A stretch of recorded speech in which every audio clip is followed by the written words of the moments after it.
আসসালামু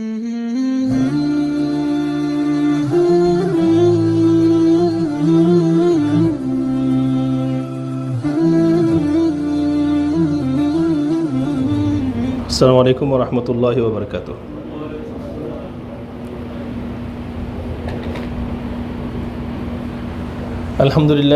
আলহামদুলিল্লাহি ওয়া কাফা ওয়া সালামুন আলা ইবাদিহিল্লাযীনা ইসতাফা, আম্মা বা'দ। ফাআউযু বিল্লাহি মিনাশ শাইতানির রাজীম। বিসমিল্লাহির রাহমানির রাহিম। কুনতুম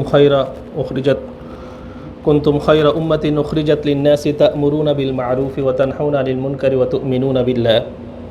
ওয়া ক্বালা তাআলা ফি মাওদি'in আখার والربانيون والأحبار بما استحفظوا من كتاب الله وكانوا عليه شهداء وقال تعالى كونوا ربانيين بما كنتم تعلمون الكتاب وبما كنتم تدرسون صدق الله المولانا العظيم। সম্মানিত উপস্থিতি, আলহামদুলিল্লাহ, আল্লাহর অশেষ মেহেরবানি, আল্লাহ রাব্বুল আলামিন আমাদেরকে পছন্দ করে অনেক মানুষের ভিড়ে ব্যস্ততার এই সিটিতে আল্লাহর পবিত্রঘর মসজিদে আসার তৌফিক দান করেছেন এবং মাগরিবের নামাজ বা জামাত আদায় করার পর আল্লাহর পবিত্র কালামের আলোচনা শোনার জন্য এবং বলার জন্য বসার তৌফিক দান করেছেন। আমরা আল্লাহ রাব্বুল আলামিনের দরবারে শুকরিয়া জ্ঞাপন করি, বলি আলহামদুলিল্লাহ। আজকে আমরা অত্যন্ত আনন্দিত যে দাওয়াতে তাবলীগের সাথে জড়িত, আল্লাহর রাস্তায় যারা দ্বীনের দাওয়াতকে নিজের প্যাশন বানিয়ে নিয়েছেন এমন কিছু মানুষ, মুরব্বী, যুবক, তারা আজকে আমাদের মসজিদে এসেছেন, গত দুদিন ধরে আছেন। তো আমরা হোস্ট করতে পেরে অত্যন্ত আনন্দিত এবং তারা মেহমান হিসেবে আমাদের মসজিদকে বেছে নিয়েছেন, সেজন্য তাদের প্রতিও কৃতজ্ঞতা বোধ করি। আলহামদুলিল্লাহ, তারা আসার কারণে মসজিদের পরিবেশটা একটা নূরে আলোকিত হয়েছে এবং আমাদের কিছু লোকাল ভাইয়েরা তাদেরকে খেদমত করার সুযোগ পেয়েছে। তো এভাবেই কেউ হিজরত করে মুহাজির হয়েছেন, কেউ নুসরত করে আনসার হয়েছেন। মুহাজির এবং আনসারের কম্বিনেশনেই কিন্তু দিনটা শুরু হয়েছে মদিনা নগরী থেকে। তো সেজন্য যার ভিত্তি, কেউ স্ট্রাগল করে বাইরে থেকে আসবে আর লোকাল মানুষরা তাদেরকে সহযোগিতা করবে। এটাই দিনকে প্রসারিত করার জন্য, এটা হচ্ছে বুনিয়াদি একটা সিস্টেম যেটা রাসূল পাক সাল্লাল্লাহু আলাইহি ওয়াসাল্লাম করে দেখিয়েছেন। তো এখানে কেউ মুহাজির আর কিছু ভাইয়েরা আনসার। আল্লাহ রাব্বুল আলামিন সবসময়ের জন্য এরকম দ্বীনের প্রসারের জন্য আমাদেরকে সবাইকে, প্রত্যেককে নিজের অবস্থান থেকে নিজের সামর্থ্য অনুযায়ী কন্ট্রিবিউশন করার তৌফিক দান করুন। আজকে আমরা রেগুলার একটা মজলিস, আপনারা অনেকেই জানেন, কিন্তু কিছু ভাইয়েরা আজকে নতুন আমাদের এই মসজিদে এসেছে এবং অনেক ভাই আছেন যারা নতুন এই দর্শে এসেছে। তাদের সবাইকে মোবারকবাদ জানাচ্ছি।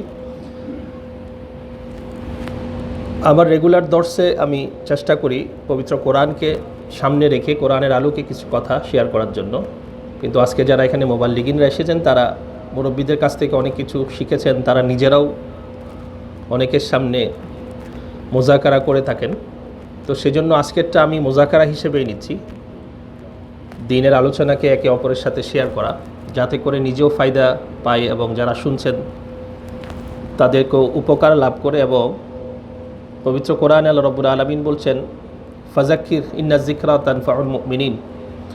আল্লাহ রসুলকে উপদেশ দিচ্ছেন, আপনি বারবার উপদেশ দিতে থাকেন, স্মরণ করিয়ে দিতে থাকেন, কেননা স্মরণ করিয়ে দেওয়া, রিমাইন্ড করাটা মুমিনদের জন্য উপকারী। ইন্না যিকরা তানফাউল মুমিনিন, এই কথাটা বোঝার জন্য আমি একটা এক্সাম্পল দিই, আজকেও সেটা বলি।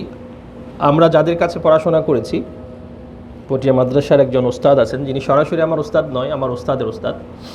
তো তিনি অনেক সময় দর্শে এবং ওনার আলোচনাতে যখন আমাদের মাদ্রাসাতে আসতো এবং আমরা যখন ওনার ওখানে যেতাম, তখন উনি একটা কথা সবসময় বলতো যে মাছের পোনা বিক্রি করতে আসে, এরকম অনেকে আপনারা গ্রামেগঞ্জে দেখেছেন, বড় একটা দেখছি পাতিলে করে মাছ নেয়, সেগুলো বিক্রি করতে আসে। তো যখন কাস্টমারের সামনে মাছগুলো দেখানোর সময় সে নামায়, তখন সে কি করে, শুধু ওই পাত্রটাকে নাড়তে থাকে। তো একজন জিজ্ঞাসা করলো যে তুমি পাত্রটা নাড়ছো কেন, সবসময় এটা নাড়তে থাকো কেন? বলে যে এগুলো হলো মাছের পোনা, এগুলাকে অতক্ষণ পর্যন্ত নেড়ে নেড়ে জীবিত রাখতে হবে যতক্ষণ না সেটাকে বড় পুকুরে ছেড়ে দেওয়া হয়েছে। তো আমরাও দিনটা হচ্ছে এরকম, আমরা এসেছি এখানে দিনের কথাগুলো ততক্ষণ পর্যন্ত রিমাইন্ডে দিতে হবে যতক্ষণ না আমরা কবর পর্যন্ত চলে গেছি। তো সেক্ষেত্রে এটা মানে 1400 বছর ধরে একই কথাগুলোই কিন্তু রিপিট হচ্ছে, নতুন কোনো কোরআনও আসেনি, নতুন কোনো হাদিসের উৎপত্তি হওয়ারও সুযোগ নাই। হাদিস এবং কোরআনে কিছু উসুল দেওয়া আছে, কিছু আয়াতে জীবন সংবিধান দেওয়া আছে, সেটাকেই বিভিন্নভাবে বিভিন্ন উপস্থাপন করছেন। আর আলহামদুলিল্লাহ আমরা এমন একটা যুগে এসেছি যেই যুগে জ্ঞান অর্জন করার রিসোর্সটা অনেক সহজ হয়েছে। তৎকালীন যুগের মানুষেরা সরাসরি নিজের হাতে কিতাব লিখত এবং এক একটা হাদিস সংকলন করার জন্য অথবা এক একটা হাদিস নেওয়ার জন্য তারা শত শত মাইল পাড়ি দিত। এখন আমাদের সামনে ডিভাইস আছে, হাজার হাজার কিতাবগুলো আমরা সফটওয়্যারে ডাউনলোড করে নিয়েছি, শব্দ লিখলেই ক্লিক করলেই ওই হাদিসটা চলে আসছে এবং সেটাতে নিয়ে আপনি স্টাডি করতে পারছেন। তো এটা একটা বিশাল সৌভাগ্য এবং বিশাল একটা ফেসিলিটি আমাদের জন্য আল্লাহর পক্ষ থেকে। জ্ঞানকে তিনি, আজকেও এক ভাই বলছিল, জ্ঞানকে তিনি এমন অ্যাভেলেবেল করে দিয়েছেন। তো সেজন্য আজকালকার মানুষের জ্ঞান বেশি, আমলটা কম। তৎকালীন যুগের মানুষের এলম ছিল কম, আমল ছিল বেশি। এটা রাসূল সাল্লাল্লাহু আলাইহি ওয়াসাল্লামের হাদিসেরই বহিঃপ্রকাশ। তিনি বলেছেন এমন একটি যুগ আসবে, বর্তমান যুগে মানুষ বক্তা কম, শ্রোতা বেশি, আমল করার সংখ্যা বেশি। আল্লাহ রসুল বলছেন এমন একটি যুগ আসবে যেখানে বক্তা বেশি হবে, শ্রোতা কম হবে, আমল করার সংখ্যা কম হয়ে যাবে। তো আমরা যারা এখানে আজকে শুনতে এসেছি, আমরা ওই হাদিসের যে সমস্ত যেই বিষয়টাকে ওই হাদিসে মেনশন করা হয়েছে সেটার যেন আমরা ইনক্লুড না হই। আমরা যা শুনবো তা আমল করার চেষ্টা করব এবং সেটাকে স্প্রেড করার চেষ্টা করব। তো আমরা দোয়া করি আল্লাহ যেন ওই সমস্ত কথাগুলো আজকের আলোচনাতে তুলে আনার জন্য তৌফিক দান করেন, যেগুলো একজন মুসলমান মাত্রই সবার উপকারে আসে, সবার দুজাহানের বেনিফিট যেন আমরা হতে পারি। আমি একটা কোরআনের আয়াত পড়েছি, অনেকে আয়াতটা শুনেই বুঝে গেছেন আমার আজকের আলোচনার বিষয়টা কি হবে। যেহেতু এখানে কিছু মোবাল্লিগিন হযরত আছেন, তাদের যেই দাওয়াতের কাজ সেখানেও তারা ইন্সপায়ার হবে, তাদের অনেক চলার পথে অনেক জিনিস তারা নিজে অ্যাডপ্ট করতে পারবেন এবং কাজের গতি তাদের ভিতর থেকে একটা গতি আসবে। সে কারণে আমি আজকের এই আলোচনাটাকে ওভাবেই সাজানোর চেষ্টা করব ইনশাআল্লাহ। আল্লাহ যেন আমাকে তৌফিক দান করেন। দেখেন আল্লাহ রব্বুল ইজ্জত এই কায়নাতকে তিনার কুদরতে কামেলার মাধ্যমে সৃষ্টি করেছেন। কায়নাতের কোনো অংশে এমন কোনো সাইট আপনি পাবেন না যেখানে কোনো দুর্বলতা লক্ষ্য করা যায়। আল্লাহ বলছেন ফারজিউল বাসারা হাল তারা মিন ফুতুর, তুমি দেখতে থাকো, আবার দেখতে থাকো, আবার দেখতে থাকো। আমার এই সৃষ্টি জগতের কোনো অংশে তুমি কোনো ধরনের ফল তোমার চোখে আসবে না। নিখুঁতভাবে তিনি সৃষ্টি করেছেন। শুধুমাত্র সৃষ্টি করে ছেড়ে দেন নাই, উনি এই কায়নাতকে অপারেট করার জন্য ওনার নিজস্ব একটা তরতিবও সাজিয়েছেন, যেটাকে নিজাম বলি আমরা। একটা কুদরতের মানে সৃষ্টি, আল্লাহর কুদরতের একটা বহিঃপ্রকাশ হচ্ছে আল্লাহ খালেক। আবার সেই খিলকত, যেই ক্রিয়েশনটা আল্লাহ ক্রিয়েট করেছেন, সেটাকে অপারেট করার একটা নিজামও তিনি বানিয়েছেন। এমন না যে সৃষ্টি করে ছেড়ে দিয়েছেন। তো সেজন্য আল্লাহর এই তরতিবের ভিতরে আমরা আল্লাহর সবচেয়ে প্রসিদ্ধ এবং সবচেয়ে সম্মানিত সৃষ্টি হলো মানুষ। সেজন্য আমরা মানুষকে আশরাফুল মাখলুকাত, আমরা নিজের টাইটেল নিজেকে বলি কি, আমরা আশরাফুল মাখলুকাত, অভিজাত সৃষ্টি আল্লাহর। আল্লাহ নিজেও বলেছেন যে খলাকতুহু বিয়াদাইয়া, আমি দুই হাতে আমার এই সৃষ্টিকে আমি কি করেছি, সৃষ্টি করেছি। এবং বারবার তিনি আমাদেরকে সম্মান জানিয়েছেন। পবিত্র কোরআনে আল্লাহ বলছেন ওয়ালাকাদ কাররামনা বানি আদমা ওয়া হামালনাহুম ফিল বাররি ওয়াল বাহরি ওয়া রাযাকনাহুম মিনাত তাইয়্যিবাতি ওয়া ফাদ্দালনাহুম আলা কাসীরিম মিম্মান খালাকনা তাফদীলা। আল্লাহ বলছেন বনি আদমকে আমি সম্মান দান করেছি এবং সমস্ত কায়নাতের কন্ট্রোল তাদের হাতে দিয়েছি। শুধুমাত্র আসমানের নিচে নয়, আসমানের উপরের যে সৃষ্টি আল্লাহর মুকদ্দাস যে সৃষ্টি, সেটাকেও তিনি মসজুদে মালাইকা বানিয়েছেন। অর্থাৎ বনি আদমকে আল্লাহ রাব্বুল আলামিন ফেরেশতাদের মাধ্যমে সেজদা দিয়ে তাকে সম্মানিত করেছেন, সুবহানাল্লাহ। তো এরকম একটা সৃষ্টিকে উনি পাঠিয়েছেন ওনার খলিফা হিসেবে পৃথিবীতে। সেজন্য আল্লাহ এই খলিফা বানিয়েছেন, আল্লাহর খেলাফত দিয়েছেন কিসের উপরে, এটার উপরে আজকে আমরা আলোচনা করব ইনশাআল্লাহ। এর আগে আমরা দেখি এই পৃথিবীতে আল্লাহর যে নিজাম, সেটার ভিতরে জোড়া জোড়া। আল্লাহ বলছেন আমি প্রত্যেকটা জিনিসকে জোড়া জোড়া বানিয়েছি। একটা সময় ছিল মানুষ মনে করতো জোড়া জোড়া মানে স্বামী স্ত্রী, স্বামী স্ত্রী। আসলে জোড়া জোড়া মানে পৃথিবীর প্রত্যেকটা জিনিসেই একটা আরেকটার উপর নির্ভর করে। সেজন্য আমরা দেখতে পাই যে এই পৃথিবীতে কেউ দাতা থাকে, কেউ গ্রহিতা থাকে, ঠিক না?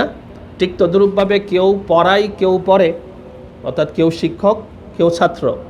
এভাবে দেখা যায় কেউ বৃদ্ধ, কেউ যুবক, কেউ ছোট, কেউ বড়। এভাবে যদি আপনি জোড়া জোড়া বলতে থাকেন, অনেক ধরনের এক্সাম্পল আপনিও দিতে পারবেন, আমিও দিতে পারবো, যে পৃথিবীতে আমরা জোড়া জোড়াভাবে সমস্ত কায়নাতকে আমরা চালাচ্ছি। ঠিক তদ্রূপভাবে অনেক বিচারক থাকে আর অনেক বিচার প্রত্যাশী থাকে। ঠিক তদ্রূপভাবে দেখেন, এভাবে প্রত্যেকটা সেক্টরে একজন বায়ার থাকেন, একজন সেলার থাকেন, একজন ড্রাইভার থাকেন, আরেকজন প্যাসেঞ্জার থাকেন, একজন বিক্রেতা থাকেন, আরেকজন ক্রেতা থাকেন। এই পৃথিবীর সমস্ত নিজাম হচ্ছে জোড়া জোড়া। সেই ক্ষেত্রে পৃথিবীর এই নিজাম থেকে যদি জোড়া এই মানে কাপল জিনিসটাকে আপনি তুলে ফেলতে চান, তাহলে পৃথিবীর নিজাম ঠিক থাকবে না। যেমন নাকি একটি ইন্ডাস্ট্রিতে কেউ ম্যানেজার থাকে, কেউ শ্রমিক থাকে, কেউ ক্যাশিয়ার থাকে, সমস্ত মানে মানুষগুলোকে আপনি এক পোস্টে আনতে পারবেন না। ঠিক তদ্রূপভাবে কায়নাতের সমস্ত মানুষকে আপনি এক পজিশনে আনতে পারবেন না, তাহলে পৃথিবী অচল হয়ে যাবে।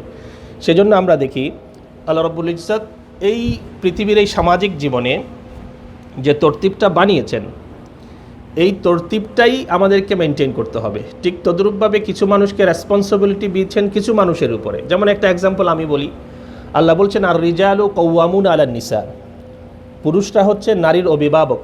এটা আল্লাহর নিজাম। এখন এই নিজামকেই আপনাকে মেনটেন করতে হবে। আপনি যদি সেই নিজামের বিপরীত কোনো নিজাম বানান অথবা প্র্যাকটিস করতে চান, আপনি যদি বলেন না আন নিসা ও কওয়ামাতু আলার রিজাল, আপনি যদি মানে মা বোনদেরকে পুরুষদের উপরে রেসপন্সিবিলিটি দিয়ে দেন, তাহলে আপনি একটা আল্লাহর মানে একটা নিজামের একটা সিস্টেমকে আপনি উল্টে দিলেন। যখন নিজামটাকে উল্টে দিলেন, পৃথিবীর সমস্ত কিছুই কি হয়ে যাবে? উলট পালট হয়ে যাবে। সেজন্য আমরা দেখছি কি, এই যে পৃথিবীর নিজাম উল্টে গেলে যে আল্লাহ পৃথিবীর সিস্টেমটা না, বরং অনেক সময় পৃথিবীটাকেও উল্টাই দেন। যেমন নাকি আমরা লূত আলাইহিস সালামের ঘটনা দেখি। লূত আলাইহিস সালামের ঘটনাতে লূত আলাইহিস সালামের বিবি যিনি ছিলেন, উনি কি ছিলেন না? লূত আলাইহিস সালামের ফলোয়ার ছিলেন না। উনি ওনার সংসারে মোটামুটি একটা কর্তৃত্ব ফলাতে চাইতো। লূত আলাইহিস সালাম যা বলতো তার বিপরীত করার জন্য চেষ্টা করত। এবং এমনও আছে যে একসময় ফেরেশতারা লূত আলাইহিস সালামের কাছে আসলো, কোরআনের বর্ণনা, তখন ফেরেশতারা খুব ছোট ছোট ইয়ং কিছু বাচ্চার সুরত ধরে এসেছে, তরুণ কিছু বাচ্চার, যাদেরকে দেখলে মায়া লাগে, কিন্তু কিছু বিকৃতপূর্ণ রুচির মানুষদের দেখলে লোভ লাগে। এমনি সাধারণত তাদের দেখলে মায়া লাগার কথা, কিন্তু কিছু বিকৃত রুচির মানুষ আছে যাদের লোভ লাগে। ঠিক লূত আলাইহিস সালামের কওমদের ভিতরেও এমন একটা স্বভাবের মানুষ ছিল। তারা বলতো যে তোমার এই সুন্দর ছেলেগুলো, তরুণ জোয়ান ছেলেগুলো আমাদেরকে দিয়ে দাও। তফসিরকারকরা লিখেছেন যে লূত আলাইহিস সালামের কাছে যে ফেরেশতারা যুবকের বেশে, সুন্দর সুন্দর তরুণের বেশে এসেছেন, এই কথাটা পাস করেছে লূত আলাইহিস সালামের বিবি। কথা বুঝতে পেরেছেন? তাহলে মানে আপনি যদি সিস্টেমটাকে ফলো না করে উল্টা করে দেন, যেখানে পুরুষের কথা শোনার কথা ছিল সেখানে যদি মেয়েরা নেতৃত্ব দিতে চায়, তখন বলেছিলাম সিস্টেম উল্টা হয়ে গেলে নিজামটা উল্টা হয়ে যায়। এবং কিছু কিছু কিছু সময় আল্লাহ বলছেন ফাজআলনা আলিয়াহা সাফিলা, আল্লাহ লূত আলাইহিস সালামের জনপদটাকে উল্টে দিলেন। কথা বুঝতে পারছেন? এখন শুধু নিজাম বা সিস্টেম উল্টাই নাই, বরং আযাবটাও এসেছে এমন, করদে কৌমে লূতেরা জেরু জবর। ফরিদুদ্দীন আত্তার তার কিতাবে লিখছেন যে লূত আলাইহিস সালামের কাহিনীর যে আযাব, করদে কৌমে লূতেরা জেরু, জের কোথায় থাকে বলেন?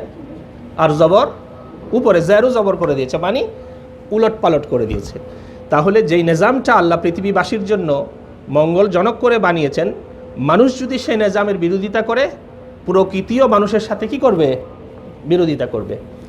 এই নিজামের মাধ্যমে আল্লাহ রাব্বুল আলামিন মানুষকে পাঠিয়েছেন এবং বলছেন যে এই নিজামের ভিতরে চললে তোমাদের কামিয়াবি। এখন আমরা দেখি মানুষ পৃথিবীতে এসেছে একটা আমানত নিয়ে। এই আমানতটা কি? যে মানুষটা কলিমা পড়েছে, সে আল্লাহর কাছে একটা কমিটমেন্ট করেছে। এই কমিটমেন্টটাকে বলে আহাদ। এই কমিটমেন্ট করার সাথে সাথে সে একজন ইমানদার হিসেবে পৃথিবীতে কিছু রেসপন্সিবল তার কাছে চলে এসেছে। আল্লাহ সেই আমানতটাকেই পবিত্র কোরআনে বলেছেন, ইন্না আরাদনাল আমানাতা আলাস সামাওয়াতি ওয়াল আরদি ওয়াল জিবাল। পৃথিবীর বড় বড় সৃষ্টি জগৎ, পাহাড় পর্বত, আপনার সমুদ্র, আসমান, সবগুলোকেই এই আমানতটা আল্লাহ যেচেছেন, দিতে চেয়েছেন, কিন্তু কেউ নিল না। আল্লাহ বলছেন ওয়া হামালাহাল ইনসান, মানুষ সে আমানতের রেসপন্সিবিলিটি নিল। আচ্ছা, আমাদের ভাষায় আমানত বলা হয় কাউকে, আমি এই ভাইকে একটা জিনিস দিলাম যে ওই ভাইকে দেওয়ার জন্য। তাহলে আমানতটা যতক্ষণ পর্যন্ত ওনার কাছে আসে, প্রথম কথা হলো আমানতটা নিজস্ব না, আবার আমানতটা আরেকজনকে ট্রান্সফার করতে হয়।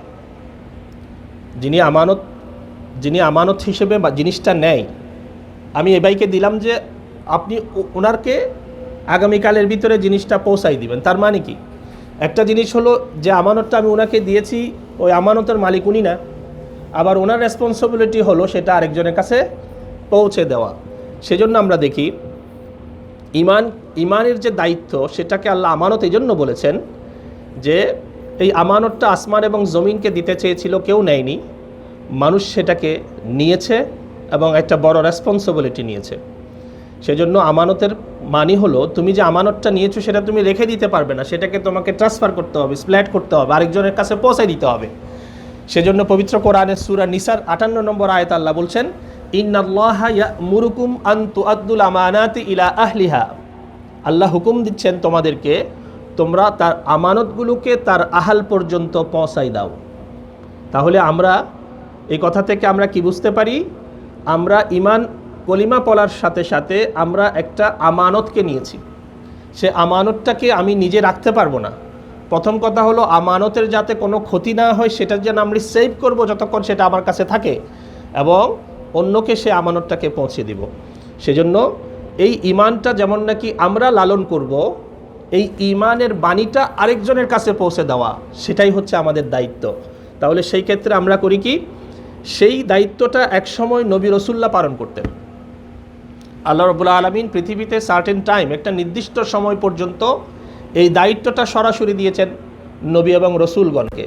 তিনি বিভিন্ন গোত্রে বিভিন্ন ধরনের আল্লাহর প্রেরিত পুরুষরা এসেছেন এই আমানতটাকে তাদের কাছে ট্রান্সফার করার জন্য। কিন্তু এই অফিসিয়ালি রসুলের যে দায়িত্বটা, সেটা শেষ হয়েছে শেষ নবী, সর্বশ্রেষ্ঠ নবী রসুল পাক সাল্লাল্লাহু আলাইহি ওয়াসাল্লামের দায়িত্বে এসে ওনাকে আল্লাহ রাব্বুল আলামিন শেষ নবীর মুকুট পরিয়েছেন, এবং ওনার মাধ্যমে এই ঈমানের আমানতটাকে পরিপূর্ণরূপে মানুষের কাছে তিনি পৌঁছায় দিয়েছেন। এবং উনি যাওয়ার পরে সেটা করেছে কি, যেহেতু আর নবী আসবে না, উনি তার উম্মতের একটা বিশেষ শ্রেণীকে প্রাইমারিভাবে, গুরুত্বপূর্ণভাবে সেটাকে তিনি দায়িত্বটা দিয়েছেন। সেজন্য আল্লাহ রসুল বলছেন, আল ওলামা উ ওয়ারাসাতুল আম্বিয়া, ওলামাদেরকে তিনি বলা হয়েছে আমার কোনো সম্পদের উত্তরাধিকার তারা নয়, আমার কোনো জায়দাদ বা আমার কোনো পজিশনের উত্তরাধিকার তারা নয়, তারা উত্তরাধিকার হলো আমার কাজের। আমার কাজটা কি, আমি যে মেসেজটা পৃথিবীবাসীকে কাছে নিয়ে এসেছি, কাফাতাল লিন্নাসি বাশীরা ওয়া নাযীরা, পৃথিবীর সমস্ত মানবের জন্য, আমি যেহেতু পৃথিবীতে কিয়ামত পর্যন্ত থাকব না, আমি চলে যাওয়ার পর সেই আমানতটা আমি আমার উম্মতের ওলামাদের হাতে তুলে দিয়েছি, সেজন্য তারা উত্তরাধিকার। তাহলে নাইবে রসুল হিসেবে তাদের দায়িত্বটা হচ্ছে প্রথম এই আমানতটাকে পৃথিবীবাসী সাথে সাধারণ পর্যায়ে একদম মিনিমাম লেভেল পর্যন্ত পৌঁছে দেওয়া। এখন তাদের সাথে যারা যুক্ত হয়ে এই আমানতের কাজকে নিবে, ওলামাদের মাধ্যমে সবাই কিন্তু এক একজন নিজের অবস্থান থেকে এক একজন আমানতকে ট্রান্সফার করতে হবে। তাহলে এই ক্ষেত্রে অর্থাৎ আমানতকে যে আমি আরেকজনের কাছে দিব, এই দায়িত্বটাকে যে পালন করে তাকে দায়ী বলে। তাকে কে বলে? দায়ী বলে। মানে আল্লাহর এই মেসেজের দিকে আহ্বান করা, এবং যিনি সেটাকে অন্য পর্যন্ত পৌঁছাই দিবে তাকে মুবাল্লিগ বলে। তাহলে দাওয়াত ও তবলিগের যে কাজটা আমরা শুরু করছি, যেভাবেই যে সেক্টরে হোক, পলিটিক্যাল থেকে শুরু করে হাতের লেখা পর্যন্ত, যেভাবে ইসলামকে স্প্রেড করতে চাচ্ছে, সবাই নিজের অবস্থান থেকে এক একজন দায়ী এবং এক একজন কি মুবাল্লিগ। যারা করছে না তাদেরও দায়িত্ব সেটা, যারা করছে না তাদেরও দায়িত্ব কি? এই দায়িত্বটা আল্লাহ রাব্বুল আলামিন রসুল পাক সাল্লাল্লাহু আলাইহি ওয়াসাল্লামের মাধ্যমে উম্মতকে দিয়েছেন একটু ফ্লেক্সিবল করে।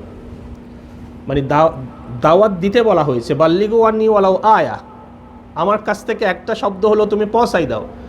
কোন স্টাইলে দিবে সেটা নির্দিষ্ট কোনো স্টাইল আল্লাহ রাসূল সাল্লাল্লাহু আলাইহি ওয়াসাল্লাম বলে নাই যে এই নির্দিষ্ট স্টাইলে তুমি দাওয়াতটা দাও, বরং সেটাকে ফ্লেক্সিবল রাখা হয়েছে। সেজন্য বিভিন্ন যুগে বিভিন্নভাবে মুবাল্লিগিনরা ইসলামের দাওয়াতকে স্প্রেড করেছে। সেজন্য আমরা দেখি, আমরা যারা মানে এই কাজে জড়িত হয়েছি, একটা সার্টেন টাইম পর্যন্ত যারা দ্বীনের লাইনে পড়াশোনা করছে, ছাত্ররা মনে করে যে আমি গ্র্যাজুয়েশন হয়ে বের হয়েছি, আমার কাজ শেষ। আসলে কাজ কি শেষ না কাজ শুরু? ডাক্তারি পরে বের হওয়ার সাথে সাথে তার আসল কাজ শুরু হয় না, কাজ শেষ হয়, শুরু হয়। ঠিক তদ্রূপভাবে একজন মুবাল্লিগ যে কোনো তরিকাতে তার দাওয়াতের কাজটা শেখার পরে তার কাজটা আসলে সেখান থেকেই শুরু হয়েছে। সেটা সে তার এলাকায় গিয়ে সেটাকে সে স্প্রেড করতে হবে। সেজন্য পৃথিবীটা হচ্ছে কি কাজের জায়গা। এই পৃথিবীটা কি লাকাদ খালাকনাল ইনসানা ফি কাবাদ, মানুষকে আল্লাহ কষ্ট সহিষ্ণু করে তৈরি করেছেন। যতদিন পৃথিবীতে থাকবে মানুষ ততদিন স্ট্রাগল করবে, যেই ফিল্ডেই করুক না কেন। স্ট্রাগল করা ছাড়া পৃথিবীতে মানুষ নিজেকে সারভাইভ, সেটা দুনিয়ার কাজে হোক অথবা পরকালের হোক, পরকালের কাজে স্ট্রাগল না করলেও সে বসে থাকতে পারবে না। সে এই দুনিয়াতে টিকে থাকতে হলেও তাকে কি করতে হবে। আর এটা হচ্ছে এখন প্রতিযোগিতার জীবন, কম্পিটিশন লাইফ। এখানে প্রত্যেকজনেই গরিবের অবস্থা অনুযায়ী স্ট্রাগল করছে, মিলিয়নিয়ারের স্টাইলে কী করছে, স্ট্রাগল করছে। সেজন্য মুরব্বীরা বলে থাকেন দুনিয়া হচ্ছে কাজের জায়গা, কবর হচ্ছে আরামের জায়গা, বেহেশত হচ্ছে উপভোগের জায়গা। দুনিয়া হচ্ছে কি কাজের জায়গা, কবর হচ্ছে আরামের জায়গা, আর বেহেশত হলো কি বিলাসবহুল অর্থাৎ বিলাসী জীবন যাপন করার জায়গা। সেজন্য মুসলমানের জন্য দুনিয়াতে কোনো আরাম নাই। অ্যাকচুয়ালি দুনিয়াতে মুসলমানরা আরামের নামে ব্রেক নিতে পারে। আরামের নামে কি নিতে পারে? ব্রেক নেওয়া যায়। আমরা যেমন নাকি কাজ করলে কাজের জন্য লাঞ্চ ব্রেক দেয়, অনেকে স্ন্যাক ব্রেক দেয়, অনেকে আবার নামাজের ব্রেক দেয়। তো মুসলমান মাত্রই সে 24 আওয়ার্সের জব, তার জীবনে কোনো আরাম নাই, কিন্তু আরাম নামে সে কি নিতে পারে? ব্রেক নিতে পারে। তো বলা হচ্ছে এই ব্রেকটাও নিবে কি জন্য? নিজেকে ফুয়েলিং করার জন্য, যাতে আগামীকাল উঠে আবার কি করতে পারি। বুঝেন নাই আমার কথা? আগামীকাল উঠে যাতে করে আমি আবার জব করতে পারি। সেজন্য বলা হয়ে থাকে, মুরব্বীরা বলে থাকেন যে নৌমাতুল উলামা ইবাদাতুন, অথবা নৌমাতুল মুসলিমিন ইবাদাতুন, এটাও বলা যায় যে ওলামাদের ঘুম নাকি ইবাদত। একজন মানুষ যে দাওয়াতের কাজে লেগে আছে, যে আল্লাহর এই বাণীটাকে যেভাবেই হোক স্প্রেড করার কাজে লেগে আছে, তার ঘুমটাও কি সাধারণ মানুষের ঘুমও তো ইবাদত না? আল্লাহ রাসূল সাল্লাল্লাহু আলাইহি ওয়াসাল্লামের হাদিসটা তো আমরা জানি, কেউ যদি এশারের নামাজের পর ঘুমালো, জামাত সহকারে পড়ে, ফজরের নামাজটা আবার জামাতে পড়লো, তাহলে তার রাতের ঘুমটা কি হয়ে গেল? কেন? এই রাতের ঘুমটাও সরকারি আওয়ারের ভিতর পড়ে গেছে। আমার কথা বুঝেন নাই? আপনি কাজের বেলায় বাথরুমে যান, কাজের বেলায় স্ন্যাক ব্রেক দেন, অনেক কোম্পানিতে সেটাকেও আওয়ার হিসেবে আল্লাহ বলছেন এই যে মুবাল্লিগিন বা ওলামা যারা দাওয়াতের কাজ করছে তাদের ঘুমটাও কি আওয়ারের ভিতর পড়ে গেছে, পার আওয়ার হিসাব সেখানেও হয়ে যাবে। সেজন্য আমরা দেখি যে আমাদের মেহনতের ময়দান হলো প্রত্যেকজনের নিজের ঘর থেকে শুরু করতে হবে। মেহনতের ময়দান কি? আগে নিজের ঘর, কু আনফুসাকুম ওয়া আহলিকুম নার। সেজন্য আমরা আসলে আমি শুরুতেও বলেছি, আমরা অন্যজনকে নিয়ে ফিকির করি, নিজের বেলায় আমরা অন্যজনকে নিয়ে ফিকির করি, সেই ভালো হচ্ছে না, সে নামাজ পড়ছে না, সে করছে না, কিন্তু নিজের দিকে যাওয়ার বা নিজেকে সংশোধন করার সময় আমাদের নাই। সেজন্য প্রত্যেকজনের নিজের অবস্থান থেকে আমি বলেছি, কেউ ছাত্র হবে, কেউ শিক্ষক হবে। রসুল পাক সাল্লাল্লাহু আলাইহি ওয়াসাল্লাম এই পৃথিবীতে এসেছেন শিক্ষক হিসেবে। উনি বলছেন ইন্নামা বুইসতু মুআল্লিমান, নিশ্চয় আল্লাহ আমাকে শিক্ষক হিসেবে প্রেরণ করেছে। এখন আল্লাহ রাসূল সাল্লাল্লাহু আলাইহি ওয়াসাল্লামের এই শিক্ষকের জবটা, অর্থাৎ উনি যতদিন পৃথিবীতে ছিল শিক্ষক হিসেবে ছিল। উনি পৃথিবী থেকে চলে যাওয়ার পর সাহাবাদের অনেককেই তিনি টিচ করে গিয়েছেন, ওনারা আবার পরবর্তী প্রজন্মের জন্য শিক্ষক হয়ে গেছে। তাহলে এভাবে পৃথিবীতে ইসলামটা এসেছে শিক্ষক আর ছাত্রদের কম্বিনেশনের কারণে। কেউ শিখলো, কেউ শিখালো, আবার যারা শিখেছে তারা পরবর্তী জেনারেশনকে শিখিয়েছে। সেজন্য আমরা যারা দিন সম্পর্কে যে যতটুকু জানি সে ততটুকু আরেকজনকে শিখাবো। সেক্ষেত্রে আমি শিক্ষক, আরেকজন কি দিনের তালেব হওয়াটা ওটা বড় ব্যাপার। দিনের শিক্ষক হওয়াটাও যেমন বড় ব্যাপার। আল্লাহ রসুল সম্পর্কে পবিত্র হাদিসে আল্লাহ রসুল সাল্লাল্লাহু আলাইহি ওয়াসাল্লাম নিজে বলছেন, আনা কাসিমুন ওয়াল্লাহু ইউতি। এটা এরকমও আছে, ইন্নামা আনা কাসিমুন ওয়াল্লাহু ইউতি। দেখেন, কাসেম মানে হলো বন্টনকারী। আল্লাহ রসুল বলেন নাই ইন্নামা আনা হাজিনুন, এই শব্দটা বলে নাই। হাজিনুন মানে আমার কাছে এলমের, মানে আমি গো ডাউন। হাজিন মানে কি? আমি গো ডাউন। অথবা আমি পাহারাদার, সেটাও বলে নাই। বলা হয়েছে আমি বন্টনকারী। আমি পৃথিবীতে এসেছি আল্লাহর ফয়ুজাত, বরাকাত, এলম এবং আল্লাহর দেওয়া মেসেজকে মানুষের কাছে বন্টন করার জন্য। তাহলে আল্লাহ রসুল সাল্লাল্লাহু আলাইহি ওয়াসাল্লাম যেহেতু বন্টনকারী ছিল, আমরা দেখি সেজন্য কিছু জিনিস আছে যত বন্টন করা যায় তত বেশি স্প্রেড হয়। কিছু জিনিস আছে, তার ভিতরে একটা হচ্ছে জ্ঞান। এলম বিবাহস মাল বিতাজারত। আরবিতে একটা কথা আছে যে জ্ঞান হচ্ছে মানে তস্করা করার বিষয়, বলার বিষয়। যত বলবেন তত আপনার বাড়বে, আপনার দ্বারা অন্যরা উপকৃত হবে। মাল হচ্ছে ব্যবসার জন্য, মাল তেজারত। মুলুক বেসিয়াসত, আর রাষ্ট্র হচ্ছে রাজনীতি করার জন্য। যত রাজনীতি করবেন তত মানুষের অধিকারের কথা আপনি বলতে পারবেন। তাহলে জ্ঞানটা হচ্ছে স্প্রেড করার জ্ঞান। এটা যদি দিনের জ্ঞান হয়, সেটা তো আমাদের জন্য স্প্রেড করাটা দায়িত্ব, যে দায়ী হিসেবে। সেজন্য প্রত্যেকজনে নিজের অবস্থান থেকে আমাদেরকে কি করতে হবে? দাওয়াতের কাজ করতে হবে। পবিত্র কোরআনে এমনও আছে যারা এই কাজটা করে নাই অথবা যারা করেছে তাদেরকে অন্য নজরে দেখেছে। একটা হলো দাওয়াতের কাজটা করে নাই, আরেকটা হলো নিজে করে নাই, যারা করেছে তাদেরকে অন্য নজরে দেখেছে। তখন ওই সমস্ত মানুষেরা হাসরত করবে কাল কিয়ামতের দিনে। আল্লাহ বলছেন, কুল হাজিহি সাবিলি আদউ ইলাল্লাহ, এটাই হচ্ছে আমার স্টেট পাথ, এটার দিকে মানুষকে তোমরা ডাকো। আদউ ইলাল্লাহ, সবাইকে আল্লাহ একসাথে কি করেছেন? সম্বোধন করেছেন। এখন তারা এই দাওয়াতের কাজটা করবে না, তারা কাল কিয়ামতের ময়দানে এই কথাটা বলবে যেটা কোরআন বলছে সূরাতুল ফুরকানে, ওয়ায়াউমা ইয়াদুয যালিমু আলা ইয়াদাইহি, যেই দিন জালেমারা নিজের আঙ্গুল কাটতে কাটতে, মুখে দিয়ে আঙ্গুল কাটতে কাটতে বলবে, ইয়াকুলু ইয়া লাইতানি ইত্তাখাযতু মা'আর রাসূলি সাবিলা, আমরা যদি যুগের পয়গম্বরের সাথে সম্পর্ক স্থাপন করতে পারতাম, আমরা যদি যুগের দায়ীর সাথে সম্পর্ক স্থাপন করতে পারতাম, তাদের কাছ থেকে কিছু শিখে যদি আমরা নিজেরাও এই কাজে অংশগ্রহণ করতে পারতাম, কত না উত্তম হতো। সেজন্য রাসূল সাল্লাল্লাহু আলাইহি ওয়াসাল্লামের তরজে জিন্দেগি যারা পৃথিবীর বুকে ফলো করতে পারে নাই, তারা ওই দিন আফসোস করবে যে আফসোসের জন্য কোনো মানে কি নাই, এটা সলিউশন করার কোনো ধরনের প্রতিকার হবে না। এখন আমাদের যিনি একটা বুঝতে হবে, আমাদের অনেক সময় মানুষ মাত্রই তো আমরা অনেক কিছু ভুল করি। আমরা বহুদা বিভক্ত হয়ে বিভিন্ন সেক্টরে দাওয়াতের কাজ করছে মানুষ। তো ইন জেনারেলি আমাদের মাঝে একটা মন মানসিকতা হলো, আমি যেটা করছি সেটাই একমাত্র দাওয়াতের কাজ, এভাবেই করো। আছে কি না? আমি শুধু ইন জেনারেলি বলছি, সব নির্দিষ্ট একটা গ্রুপ বা নির্দিষ্ট একটা তরিকার কথা বলছি না। যেই যেটাকে নিয়ে ব্যস্ত সেটা বলা হচ্ছে আমারটাই মেইন কাজ, এটার মাধ্যমেই করলে মানে সুন্দর হবে বা ভালো হবে বা আসল ঠিকানায় পৌঁছতে পারবো, সবাই আমারটাতে আসো। আসলে কি ব্যাপারটা এরকম? এরকম না। দেখেন, দাওয়াতে কাজের আমি বলেছি ফ্লেক্সিবিলিটি আছে। প্রত্যেকজনে নিজের অবস্থান থেকে বিভিন্নভাবে বিভিন্ন তরিকায় এই কাজটা করতে পারে। বর্তমানে এই মুসলিম সমাজে আমরা চারভাবে এই দাওয়াতের কাজটাকে করতে দেখি, অন্যভাবেও আছে, কিন্তু প্রধান চারভাবে ওলামারা এই দাওয়াতের কাজটাকে বন্টন করেছেন। একটা হলো মাদারেসের মাধ্যমে, একটা হলো কি দ্বীনি প্রতিষ্ঠান, শিক্ষা প্রতিষ্ঠান মাদারেসের মাধ্যমে।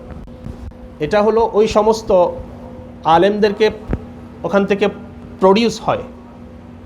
দ্বিতীয় হলো কি দর্সুল কোরআন, ওয়াজ কালাম, স্পিচ, যেভাবে মাঠে ময়দানে মানুষ কি করে ওয়াজ কালাম করে না, বিভিন্ন ধরনের সেমিনার করে বক্তব্য দেয়, এটাও একটা দাওয়াতের ময়দান, এটাও একটা দাওয়াতের ফিল্ড। এভাবে দাওয়াত ও তবলিগের বর্তমান যে সিস্টেমটা, এভাবেও দাওয়াতে তবলিগ হচ্ছে। আর সাথে সাথে যারা মুরশেদ, যারা কি মুরশেদ বা মুসলেহ, তারাও নিজের খানকা গঠন করে ইসলাহি কেন্দ্র, যেটাকে আত্মসংশোধনী কেন্দ্র বলি। আমরা আসলে জিনিসগুলোকে একটু গুলিয়ে ফেলি। অনেকেই মনে করে যে খানকা, পীর, এগুলো তো ইসলামে নাই। আমার কথা বুঝতে পেরেছেন? এগুলো ইসলামে আছে। আপনি একটু বলতে পারেন যে অমুকের তরিকাটা ইসলামী না। কথা বুঝতে পারছি আমি? মানে পীর মুর্শিদ একজন মুসলে হবে, কারেকশন হবে, এটা ইসলামে নাই এটা না, বরং তরিকাটা কি হতে পারে? অনেকেই যেই তরিকাটা ফলো করে সেটা ইসলামিক তরিকা না, কিন্তু কাজটা ইসলামের। যেমন নাকি, আচ্ছা শুধুমাত্র কি ইসলামেই এই জিনিসগুলো আছে? না, এখানে কারেকশন ডিপার্টমেন্ট নাই, এখানে চ্যাপলিন নিয়োগ দেওয়া হয় না, জেলে গিয়ে সেখানে কারেকশন করে না। তাহলে বোঝা গেল প্রত্যেকটা জায়গাতেই সভ্যতাতে এরকম কারেক্টার লাগবে যারা একজনকে সংশোধন করবে। রসুল পাক সাল্লাল্লাহু আলাইহি ওয়াসাল্লাম একাধারে রসুলও ছিলেন, তিনি মুর্শেদও ছিলেন, তিনি পীরও ছিলেন, তিনি মুসলেহও ছিলেন। তো রসুল সাল্লাল্লাহু আলাইহি ওয়াসাল্লাম যাওয়ার পর থেকে সাহাবারা যুগে যুগে বিশ্বের বিভিন্ন প্রান্তে স্প্রেড হলেন, সেখানেও তারা এই কাজগুলো করেছেন। হ্যাঁ, সেগুলার যুগে যুগে সেগুলার ধরন বরণ এবং সেগুলো করার পদ্ধতিতে ভিন্নতা আসতে পারে, কিন্তু কাজ তো কি একটাই। তাহলে বিভিন্নভাবে যখন মানুষ নাকি দাওয়াতের কাজ করবে, এবার আপনি দেখেন রাজনৈতিক ময়দানেও দাওয়াতের কাজ করা যায়। রাজনীতিটাকে ইসলামের বাইরের জিনিস, অনেকেই সেটাকে বললে এখনো পর্যন্ত কনফিউজ থাকে যে না, এখানে আবার রাজনীতির কথা টেনে আনছেন কেন? কথা বলতে হবে আমার সাথে ভাই, নাইলে তো আবার মনে করবো যে না, আপনারাই মনে করতেছেন কেন বলছেন। আমার কথা বুঝতে পারছেন? টাফ হয়ে যাচ্ছে, আলোচনাটা কঠিন হয়ে যাচ্ছে। হাই হাই, শুনেন, ইসলাম রাজনীতিটা কি ইসলামের বাইরের জিনিস? যদি বলি রসুল পাক সাল্লাল্লাহু আলাইহি ওয়াসাল্লাম মদিনাতে এসে 6 মাস অপেক্ষা করেছেন, 7ম মাস থেকে তিনি পলিটিক্স শুরু করেছেন, এটা কি ভুল হবে? অনেকে হয়তো আল্লাহ রসুল আবার পলিটিক্স করেছেন। মানে আসলে ব্যাপারটা হলো, পলিটিক্সটাকে আমরা এত বেশি নোংরা বানিয়ে ফেলেছি, শব্দটাই গালি হয়ে গেছে, বুঝেন নাই? সেজন্য ইসলামে পলিটিক্স আছে বললে ওদিকে জেহেনটা চলে যায়। তাহলে কি আওয়ামী লীগ বিএনপির পলিটিক্স? বুঝেন না আমার কথা? আমরা ছোটবেলা থেকে যে পলিটিক্স দেখে আসছি সেটা আমাদের পজিটিভ কিছু শিখাই নাই তো। ইসলামী রাজনীতির ধরন বরণ তো আমরা শিখি নাই, মানে ইনস্টিটিউশন আমাদেরকে সেটা শিখাই নাই। যে রাজনীতিতে আমরা দেখেছি সেটাকেই আমরা মনে করি যে আসলে এরকম নোংরা রাজনীতি কীভাবে ইসলামে থাকে। আসলে না। তাহলে রাজনৈতিক ময়দানেও যারা কি করছে, ইসলামী হুকুমতকে প্রতিষ্ঠা করার জন্য কাজ করছে, সেটাও তো দাওয়াত ইসলাম, ঠিক না? কিন্তু একটা কথা হলো, প্রত্যেক তরিকার ভিতর একটা বেস্ট পলিসি থাকে। আমার কথা বুঝতে পারছেন? আচ্ছা, এখানে গাড়ির অনেক ইন্স্যুরেন্স নাই, আপনারা তো না চাইতেও পোস্ট অফিস ভরে যায়, ইন্স্যুরেন্স থেকে চিঠি আসে, ভাই আমাদের কাছে আসেন, আমাদের কাছে আসেন। কিন্তু আমরা যখন কোনো গাড়ির কোনো ইন্স্যুরেন্স করি তাহলে বেটারটা বেছে নিই, ঠিক না? সবাই তো সব ধরনের ফ্যাসিলিটি দেয় না, এবং সবাই সব ধরনের প্রতিষ্ঠানে বা সব নিয়মে সবাই সুইটও করে না। তাহলে প্রত্যেকটা তরিকার একটা বেস্ট তরিকা সবসময় থাকবে।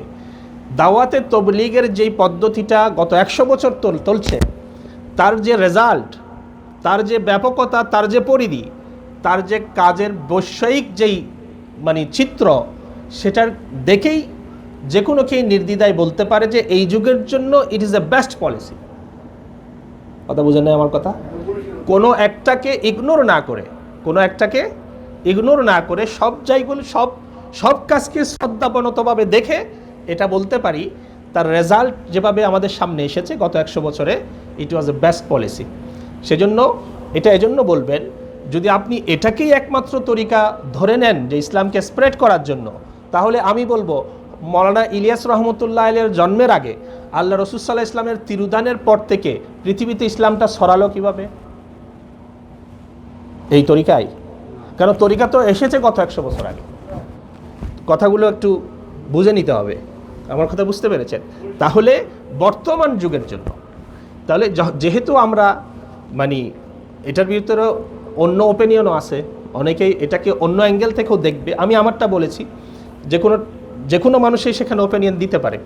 তাহলে রসুল পাক সাল্লাল্লাহু আলাইহি ওয়াসাল্লাম করেছেন কি দেখেন, যেই তরিকাটা তিনি নিয়ে এসেছেন, সাহাবাদেরকে যিনি শিক্ষা দিয়েছেন, এবং এই দাওয়াতে তবলিগের কাজে বা ইসলামের দাওয়াতটাকে ছড়িয়ে দেওয়ার জন্য একটা স্পেশালাইজড গ্রুপ দরকার আছে। সে স্পেশালাইজড গ্রুপটাকে আল্লাহ রসুল বলেছেন, ওয়ালতাকুম মিনকুম উম্মাতুন ইয়াদউনা ইলাল খায়রি ওয়া'মুরুনা বিল মা'রুফি ওয়া ইয়ানহাউনা আনিল মুনকারি ওয়া ইউমিনুনা বিল্লাহি ওয়া উলাইকা হুমুল মুফলিহুন। তাদের কাজই হবে মানুষকে ভালো কাজের দিকে দাওয়াত দেওয়া, খারাপ কাজ থেকে মানুষকে বিরত রাখা, এবং যারা এই কাজকে নিজের পেশা হিসেবে নিয়ে নিবে, নেশা হিসেবে নিয়ে নিবে, প্যাশন এবং নেশা নিয়ে নিবে, সারা মানে নিজের জীবনটাকে এই কাজের জন্য উৎসর্গ করে দিবে, এরকম একটা গ্রুপ প্রতি যুগে যুগে থাকবে। এই গ্রুপটাকে তৈরি করার জন্য আল্লাহ রাব্বুল আলামিন একটা নিয়ম দিয়েছেন আমাদেরকে। আল্লাহ বলছেন, ফালাউলা নাফারা মিন কুল্লি ফিরকাতিন তাইফা লিয়াতাফাক্কাহু ফিদ্দীন ওয়া লিয়ুনজিরু কওমাহুম ইযা রাজাউ ইলাইহিম লাআল্লাহুম ইয়াহজারুন। কেন বের হয় না তোমাদের কমিউনিটি থেকে একটা ছোট্ট গ্রুপ দ্বীনি ইলম অর্জন করার জন্য, যখন তারা ফিরে আসবে অন্যদেরকে সতর্ক করবে, এই ইলমটাকে স্প্রেড করবে। এটা হচ্ছে মানে প্রত্যেকটা গ্রুপ কমিউনিটিতে কিছু কিছু ওলামাকে তৈরি করতে বলেছেন, যারা দ্বীনের সঠিক জ্ঞানটা পুঁথিগত বিদ্যায় মানে যারা জ্ঞানী হয়ে যারা তারা অন্য সাধারণ মানুষকে কি করতে পারবে। আচ্ছা, এখন আমরা দেখি যে যতগুলো তরিকা পৃথিবীতে দ্বীনের ময়দানে তৈরি হয়েছে সবার পিছনেই কিন্তু ওলামাদের ভূমিকা আছে কি নাই? সবার পিছনেই দেখবেন যে তার উৎপত্তিটা কোনো আলেম করেছে, নিয়মও সেটা। তাদেরকে আল্লাহ রাব্বুল আলামিন যেহেতু উলুমে নববী দ্বারা তাদেরকে কি করেছেন, ব্লাস্ট করেছেন, তাদের দায়িত্ব কিন্তু সাধারণ মানুষকে বিভিন্ন মতের মানুষকে জুড়িয়ে দাওয়াতের কাজের একটা তরিকা বের করা। সেজন্য আমরা দেখি এই যুগে যে কাজটা চলছে সারা ওয়ার্ল্ড ব্যাপী, এটার ভিতরে দেখবেন এখানে কাউকে কোনো জোর করে কোনো কিছু করে না। আমি যেটুক দেখলাম আর কি, মানে আপনারা অবজার্ভ করেছেন, রসুল পাক সাল্লাল্লাহু আলাইহি ওয়াসাল্লাম যে দাওয়াতের কাজ করেছেন, ওনার চরিত্রের ভিতরে রূঢ়তা ছিল না, ওনার চরিত্রের ভিতরে আরেকজনকে প্রেশারাইজ করে কথা বুঝানোর কোনো ধরনের মেন্টালিটি ছিল না। হযরত আয়েশা রাদিয়াল্লাহু তাআলা আনহু বলছেন যে ফুতিহাতিল মদিনাতু বিল আখলাক, মক্কাকে জয় করার জন্য ওনাকে ফতে মক্কার মতো একটা সিচুয়েশন ক্রিয়েট করতে হয়েছে, কিন্তু মদিনাকে তিনি জয় করেছেন আখলাক দ্বারা। ফুতিহাতিল মদিনাতু বিল আখলাক। এবং মক্কাতেও তিনি যতদিন পর্যন্ত ছিলেন অতদিন পর্যন্ত সমস্ত মানুষকে তিনি তাকে আলামিন এবং আস-সাদেক বলতে বাধ্য করেছেন আখলাকের মাধ্যমে। তার রাসূল সাল্লাল্লাহু আলাইহি ওয়াসাল্লামের সবচেয়ে বড় পাওয়ারটা কি ছিল? ওনার চরিত্রে। ওনার চরিত্র, তোমরা আল্লাহর কাছে মানুষকে ডাকো অত্যন্ত বসিরতের মাধ্যমে। বসিরত এটা আরবিতে বলা হয় দ্বীনের সমঝ। মা ইউরিদুল্লাহ বিহি খায়রান ইউফাক্কিহু ফিদ্দীন। আল্লাহ যাকে পছন্দ করেন তাকে দ্বীনের সমঝ দান করেন।